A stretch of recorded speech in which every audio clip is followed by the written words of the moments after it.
Isang malakas na palagpak po para sa ating Panginoon. Hallelujah. Unang linggo po ng buwan ng Agosto. Kabilis po ng ating panahon. At pagpasok na po ng Ber, ay hindi na po natin namamalayan. Magpapaalam na naman ang taong 2025. Pero sa umagang ito ay darako na tayo sa salita ng ating Panginoon. Tayo nga pong lahat ay muling tumayo para po sa paggalang natin sa salita ng ating pong Panginoon. Basahin ko po yung ating pong teksto sa aklat ng Philippians chapter 4, verses 4 up to 7 sa New International Version. Rejoice in the Lord always. I will say it again, rejoice. Let your gentleness be evident to all. The Lord is near. Do not be anxious about anything, but in every situation, by prayer and petition, with thanksgiving, present your requests to God. And the peace of God, which transcends all understanding, will guard your hearts and your minds in Christ Jesus. Pagpalain ng Panginoon ang kanyang masalita na atin pong nabasa. Maaari na po kayong umupo. Noong mga nagdaang mga linggo po ay tinalakay po natin ang Philippians chapter 1 na the joy in serving God. Tinalakay po natin ang Philippians chapter 2, the mind of Christ. Tinalakay din po natin ang Philippians chapter 3, the joy in knowing Christ.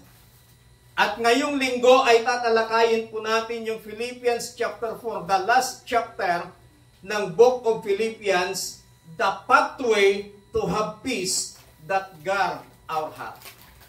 Yung daan upang magkaroon tayo ng kapayapaan na siyang magbabantay sa ating mga puso.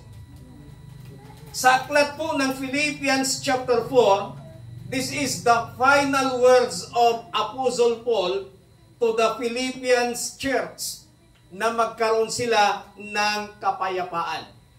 Sapagkat alam naman po natin na noong sinusulat ni Apostol Pablo ang aklat ng Philippians, noong sinusulatan niyang mga mananampalataya doon sa Church of Philippos, si Apostol Pablo ay kasalukuyang nasa loob ng kulungan. Nakulong siya, wala siyang kasalanan, pero dahil lamang sa pangangaral niya sa salita ng ating Panginoon. So habang nasa kulungan siya, patuloy niyang pinapalakas, pinapatatag ang pananampalataya ng mga miyembro ng Church of Philippians or Philippi. Ngayong umaga po, God wants us to have peace and to help others to be at peace. Gusto ng Panginoon na ikaw at ako ay magkaroon ng kapayapaan upang sa ganon ay makatulong din tayo sa mga iba na magkaroon din sila ng kapayapaan. Pero ang tanong, how to have peace that guard our hearts? Papaano tayo magkaroon ng kapayapaan na siyang magbabantay sa ating mga puso? In our text, there are biblical pathways to have peace that guard our heart. Number 1, pathway. Sa verse 4, rejoice in the Lord always. And I will say it again, rejoice. Unang daan, rejoice in the Lord always. Magalak lagi sa Panginoon.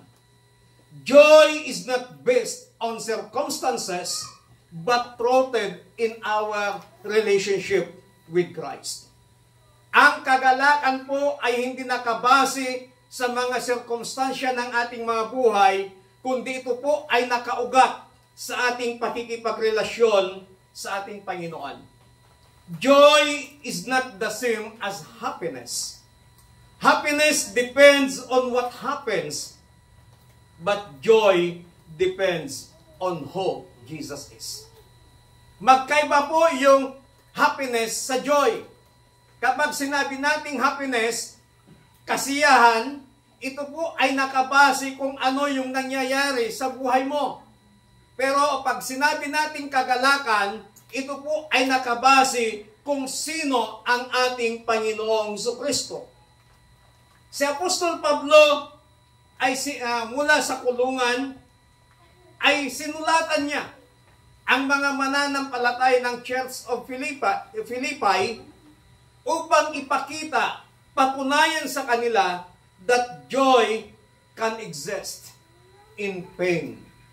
Na bagamat nasa likod ng kalungkutan, nasa likod ng kapaitan, nasa likod na nagkaroon ng pain si kapatid na Pablo, but ipinakita niya na meron pa ring kagalakan sa kanyang puso.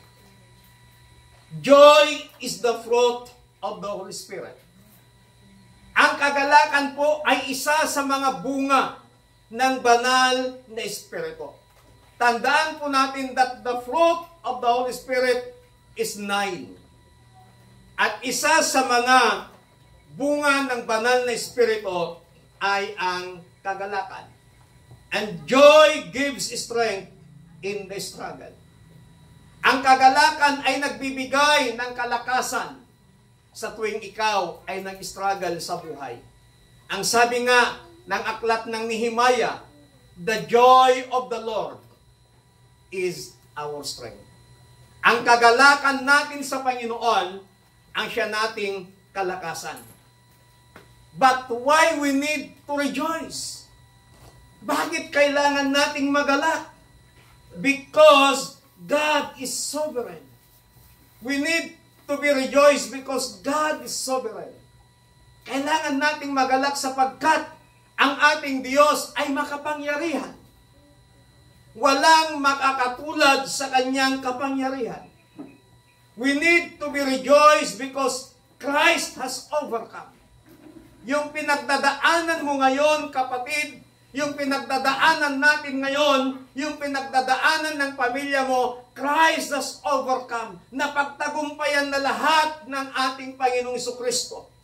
Yung lahat ng pain, lahat ng kahirapan, lahat ng sakit nating nararanasan, napagtagumpayan na lahat ng ating Panginoong Jesucristo. Kaya kailangan lamang na tayo po ay magalak.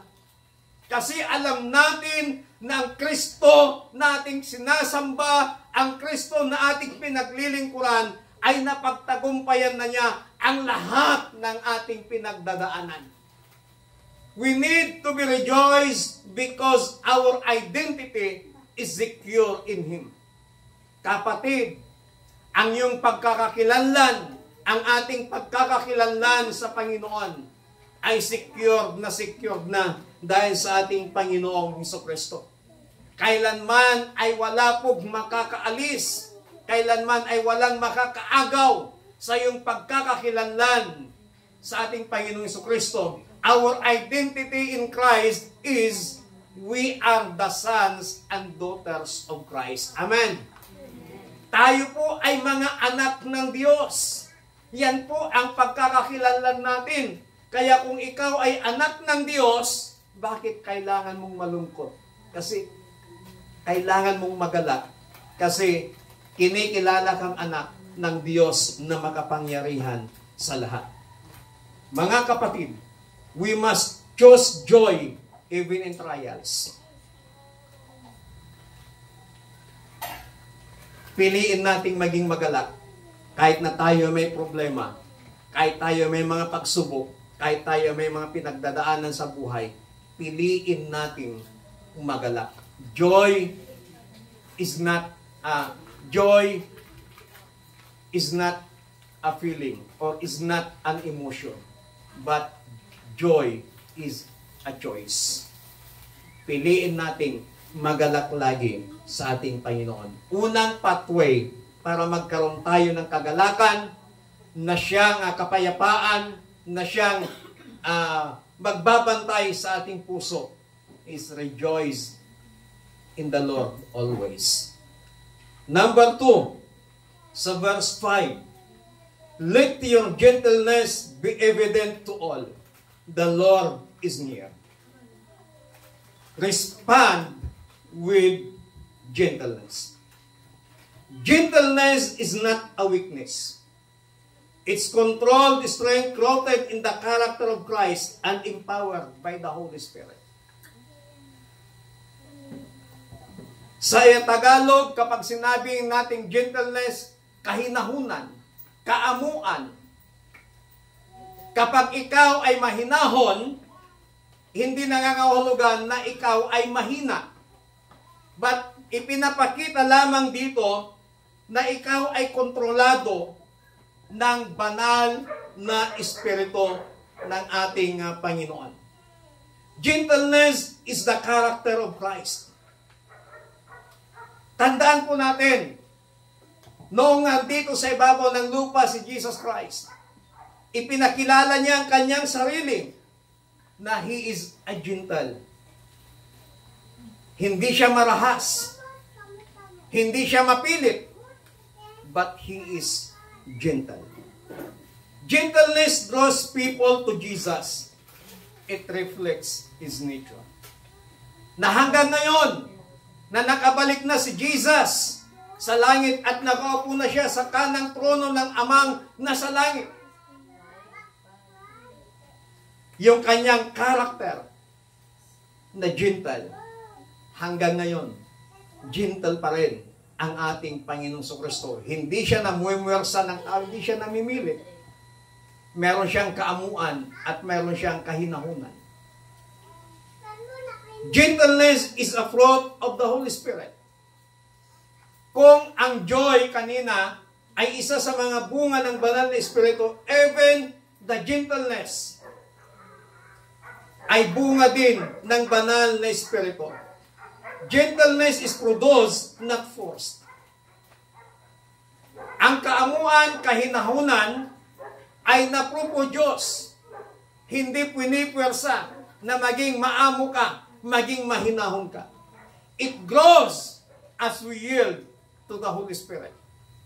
Patuloy itong lumalago, patuloy itong lumalabas kapag tayo po ay patuloy na nagpapailalim sa banal na Espiritu ng ating Panginoon.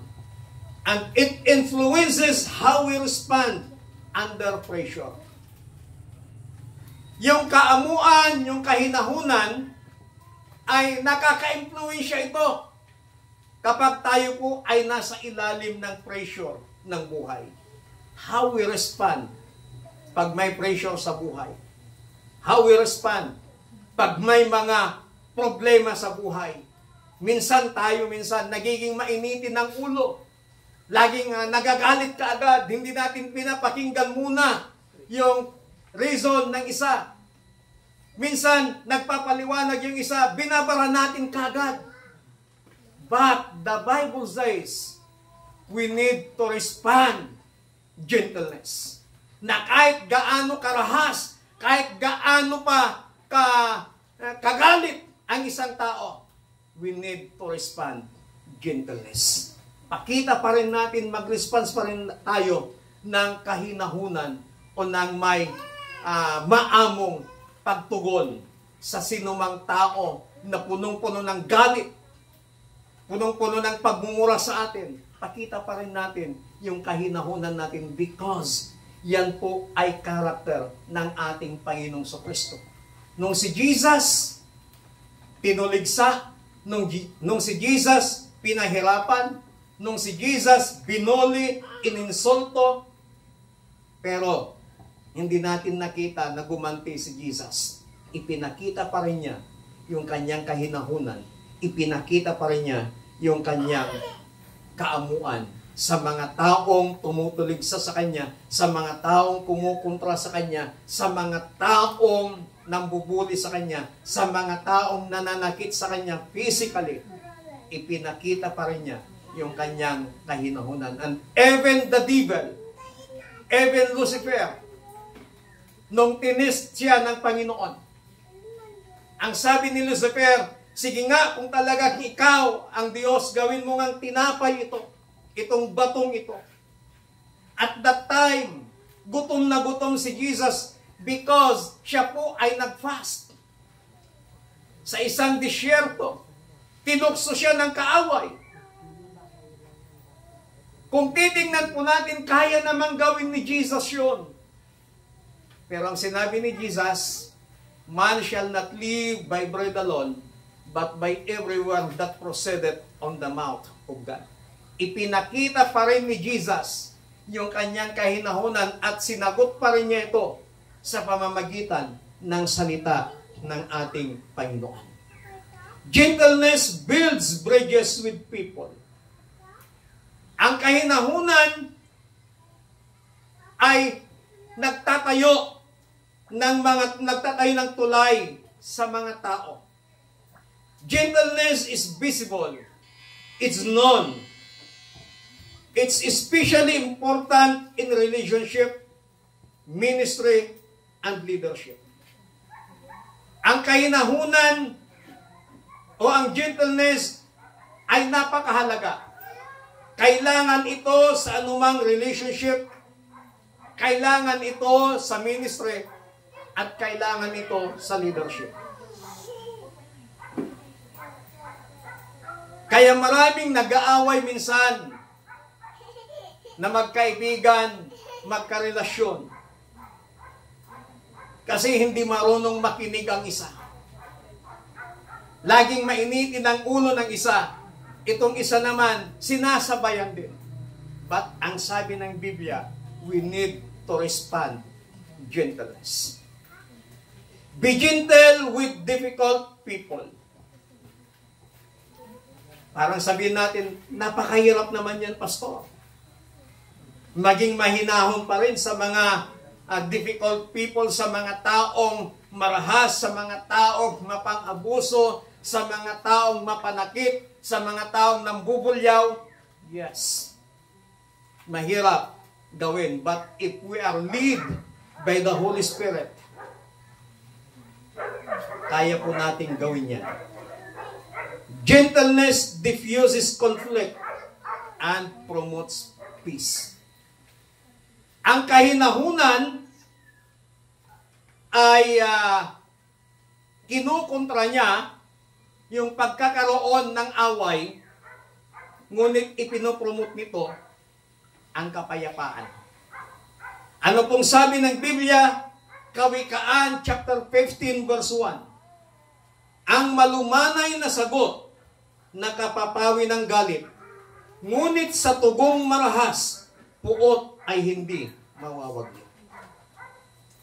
Biblia po ang nagsasabi na kailangan nating maging mahinahon sa lahat ng bagay, sa lahat ng pagkakataon. Whatever problems, whatever pressures, whatever discussions, kailangan nating maging mahinahon. Anong sabi ni Apostol Pablo sa mga taga-Filipos? Ang sabi niya, let your gentleness be evident to all.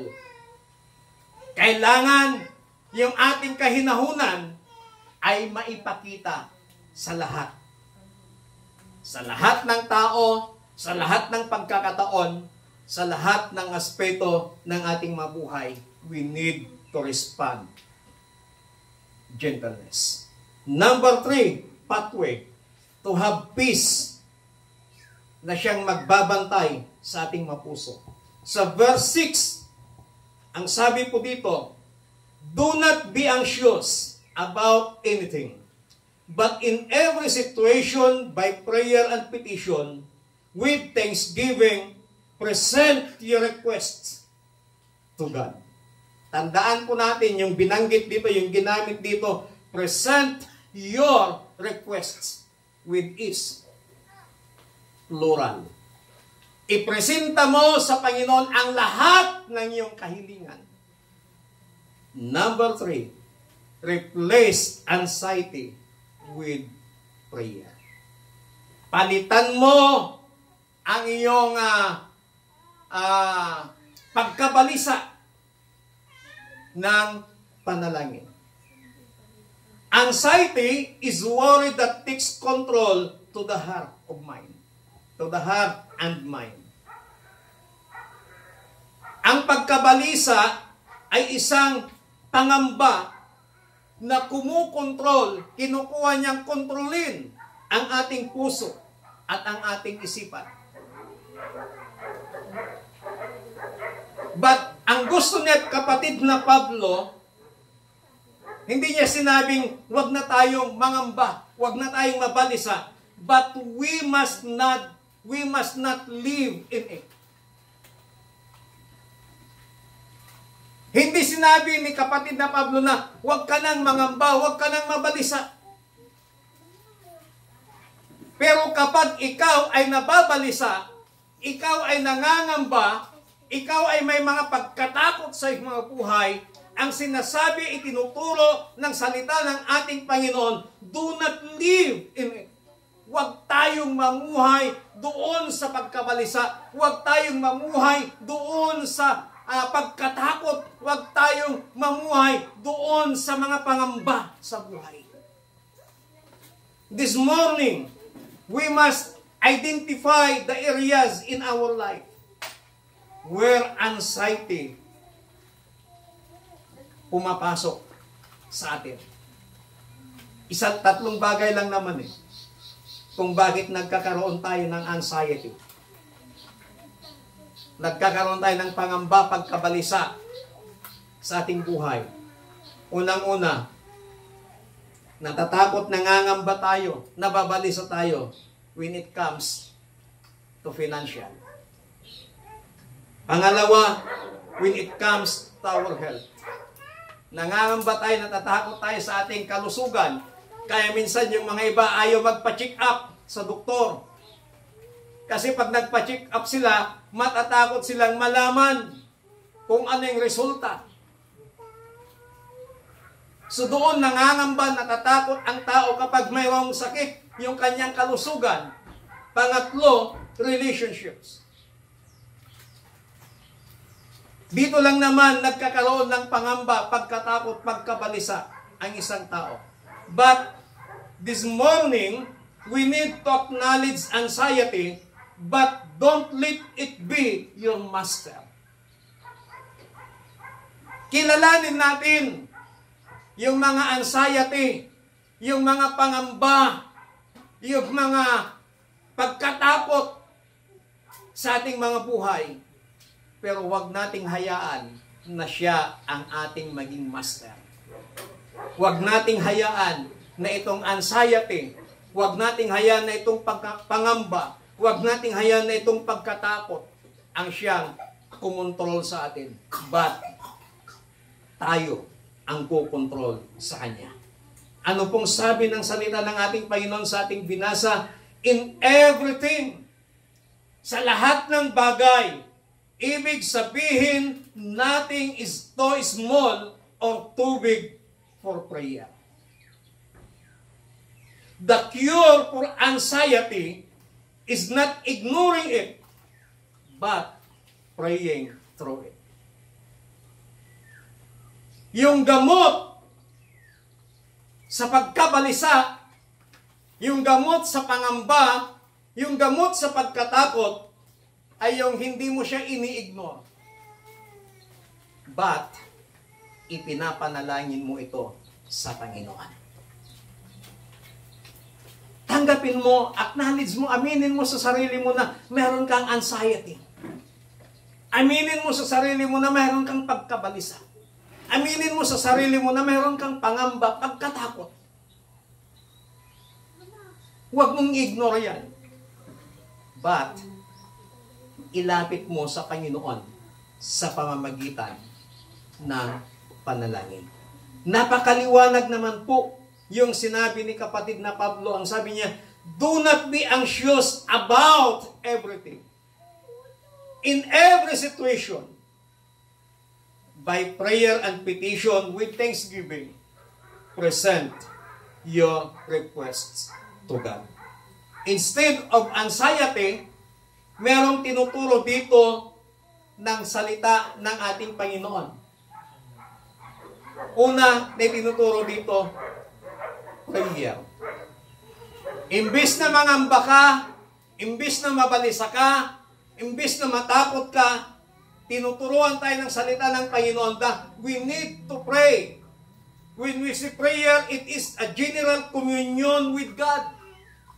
Yung pakikipagniig, pakikipag-usap natin sa ating Panginoon. Kailangan sa ating pananalangin, sa iyong pananalangin, i-present mo sa Panginoon ang lahat ng pagkabalisa mo, ang lahat ng pangamba mo, ang lahat ng pagkatakot mo. Kailangan maging honest ka sa Panginoon, sa iyong nararamdaman, sa iyong pananalangin sa Kanya.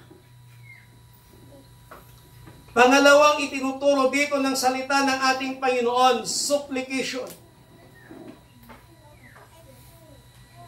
Paghingi, ipresenta mo. Panginoon, ito po yung aking mga kahilingan. Panginoon, ito po yung mga needs ko. Present. Huwag mong ipresenta sa Bombay. Yung pangangailangan mo, ipresenta mo sa Panginoon. Yun ang sinasabi ng salita ng Panginoon. Present your request to God. Kung may kahilingan ka, ipresenta mo sa Panginoon. Sabihin mo sa Panginoon. Humingi ka sa Diyos. Dahil ang sinasabi ng Biblia, ang bawat paghingi natin sa Panginoon ay Kanyang tinutugon. Anong sabi? Ask, and it shall be given unto you. Kaya tayo hindi nagkakaroon kasi hindi tayo marunong humingi sa Panginoon. Pero dapat kapag humingi ka sa Panginoon, yung ipresenta mo sa Panginoon, yun lang need mo. Hindi yung wants. Yung needs mo talaga ang ipresenta mo sa Panginoon, hindi yung gusto mo. Kundi yung mga pangangailangan mo ang ipresenta mo sa Panginoon. Bakit? Sinabi ng salita ng Panginoon, but my God shall supply all your needs. Isusupply ng Panginoon ang lahat ng iyong pangangailangan, hindi yung kagustuhan. Kaya kapag mayroon kang pangangailangan sa Panginoon, ipresenta mo ito sa Diyos.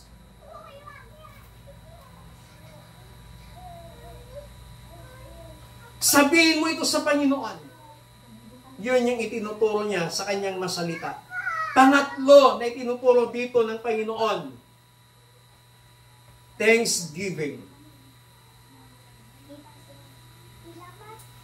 Pag sinabi natin thanksgiving, grateful trust in God's character and past faithfulness. Yung pagpapasalamat mo sa Panginoon sa Kanyang nakaraang katapatan sa iyong buhay at nagtitiwala ka sa kakayahan ng Panginoon. Na kapag ipresent mo na ito sa Panginoon, sinabi mo na sa Panginoon ang lahat ng iyong pangangailangan, ang iyong sitwasyon, magtiwala ka sa kakayahan ng Panginoon. Magpasalamat ka sa Panginoon. Bakit kailangan mong magpasalamat? Hindi mo pa nakikita yung katugunan. Hindi mo pa natatanggap yung katugunan. Bakit kailangan mo nang magpasalamat?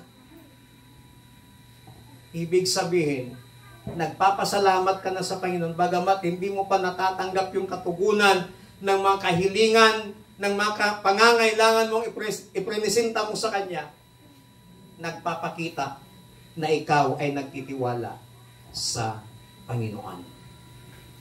Turn worry, turn every anxiety into a prayer with gratitude because God has already been faithful. Instead of worry, worship God. Instead of anxiety, pray to God. Imbis na mangamba ka dyan, imbis na mabalisa ka dyan, sa iyong pagkabalisa, matutunganga ka na lang sa isang gilid, sumamba ka na lang sa Panginoon, magpuri ka na lang sa Panginoon, manalangin ka na lang sa Panginoon. Amen?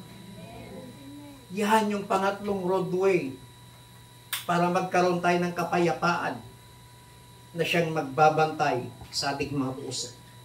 Last na pathway, number 4, sa verse 7, and the peace of God, which transcends all understanding, will guard your hearts and your minds in Christ Jesus. Receive God's peace.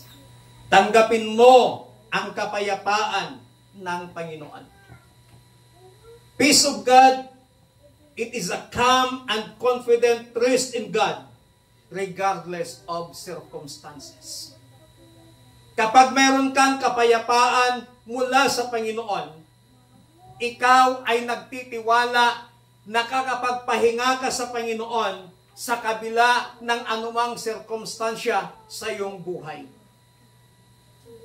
Ang kapayapaan ng Panginoon ay hindi ito yung kapayapaang ibinibigay ng mundo. Ang kapayapaang ibinibigay ng mundo, it is temporary. But the peace of God, it is deep. It is enduring.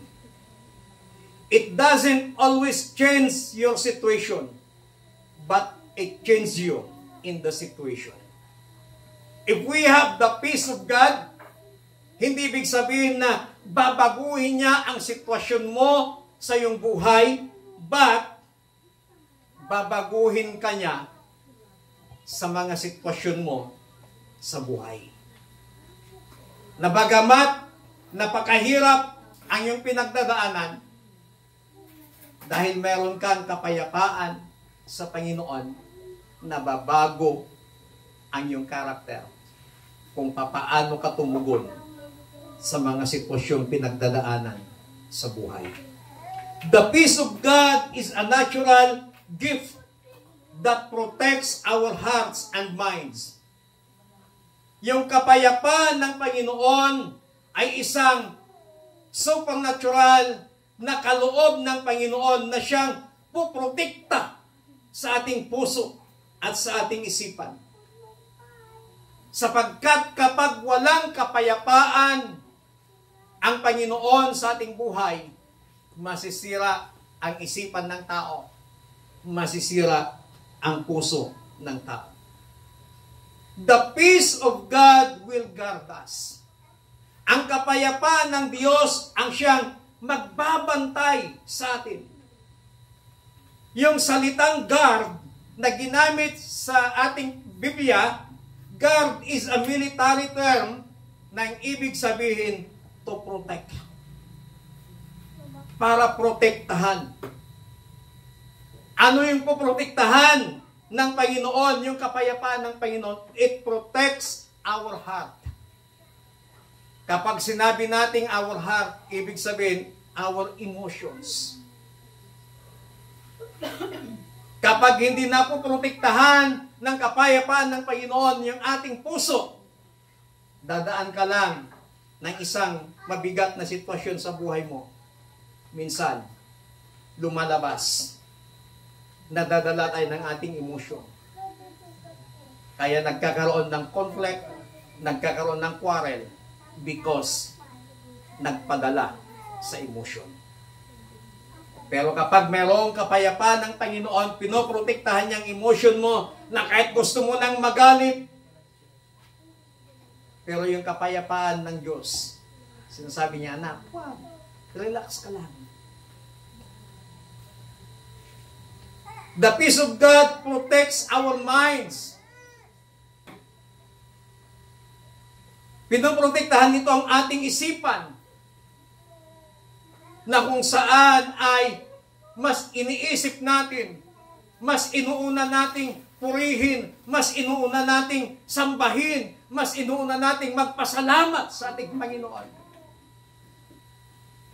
Brothers and sisters, alam ko tayo po ay naghanap ng tunay na kapayapaan.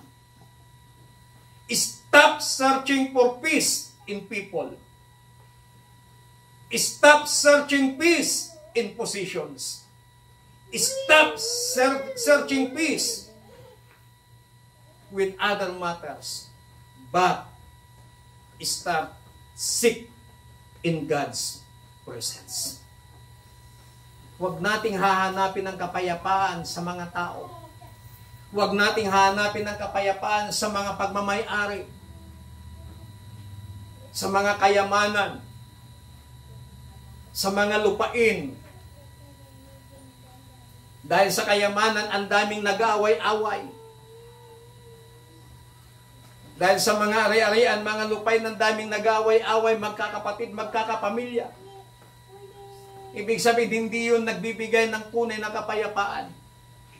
But simulan nating hanapin ang kapayapaan, ang tunay na kapayapaan sa presensya ng ating Panginoon.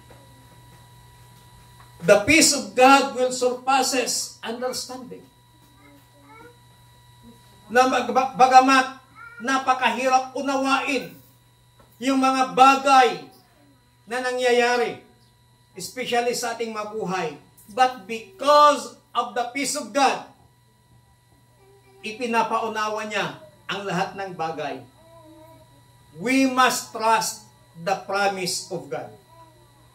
God's peace is a gift, not something we earn. Hindi natin pinagpapaguran, hindi natin pinagtatrabahuan ang peace of God. Ito po ay kaloob at regalo ng ating Panginoon. Paano tayo magkaroon ng peace of God? Paano mo matanggap ang peace of God? Sumamba ka, magpuri ka, manalangin ka sa ating Panginoon. Peace is the product of trust. The more we trust, the more we experience peace. Ang kapayapaan ng Diyos ay produkto ng ating pagtitiwala sa Kanya. Na habang tayo ay lumalaki yung ating pagtitiwala sa Diyos, mas lalo nating nararanasan ang kapayapaan ng Panginoon. When life is chaotic, we can still have peace. Peace is not the absence of storms. Peace is not the absence of trials. Peace is not the absence of problems, but the presence of Christ in the storm. Kapag may kapayapaan ang Diyos sa buhay mo, hindi nangangahulugan na hindi ka na makakaranas ng problema. Hindi nangangahulugan na hindi ka na makakaranas ng mga bagyo, mga pagsubok sa iyong buhay. But during the storms, during the problems, during the trials, during sa kaguluhan ng iyong buhay, andon yung presensya ng Panginoon. That is the peace of God. Ngiling ko nga pong lahat na tayo ay tumayo. Tinuruan tayo ng Biblia sa umagang ito ng mga daan na dapat nating tahaki para magkaroon tayo ng kapayapaan na siyang magpoprotekta sa ating puso't isipan. Rejoice in the Lord always. It is our foundation in our relationship with Christ. Respond with gentleness. It reflects Christ to others. Replace anxiety with prayer. Babasagin niya yung pagkabalisa. Babasagin niya yung ating pangamba. Babasagin niya yung ating pagkatakot. And receive the peace of God. It is a supernatural gift for those who trust in God. Kung patuloy kang nagtitiwala sa Panginoon, patuloy kang makakaranas ng kapayapaan ng Diyos. Kapatid, sa umagang ito, what is your anxiety in life? Ano yung pinangangambahan mo? Ano yung kinatatakutan mo sa buhay mo? Ngayong umaga, palitan mo yan ng panalangin sa Panginoon. Magkaroon ka ng kagalakan sa Panginoon. Ang apat na pathway na tinuturo ng Philippians chapter 4, kapag ginawa po natin ito, you will experience peace na siyang puprotekta sa puso at isipan. Hallelujah. Oh, we praise you, Jesus. Sa iyong kinatatayuan, kapatid, sa umagang ito, pwede mong kausapin ang Panginoon kahit pabulong. Ipresenta mo ngayon sa Panginoon. Sabihin mo sa Panginoon kahit pabulong kung ano yung mga pinangangambahan mo sa buhay mo. Kung ano yung mga kinatatakutan mo sa buhay mo. Kung ano yung mga alalahanin mo sa buhay mo. Kung ano yung mga needs mo, mga pangangailangan mo. Present to God mula sa iyong kinatatayuan. Hallelujah.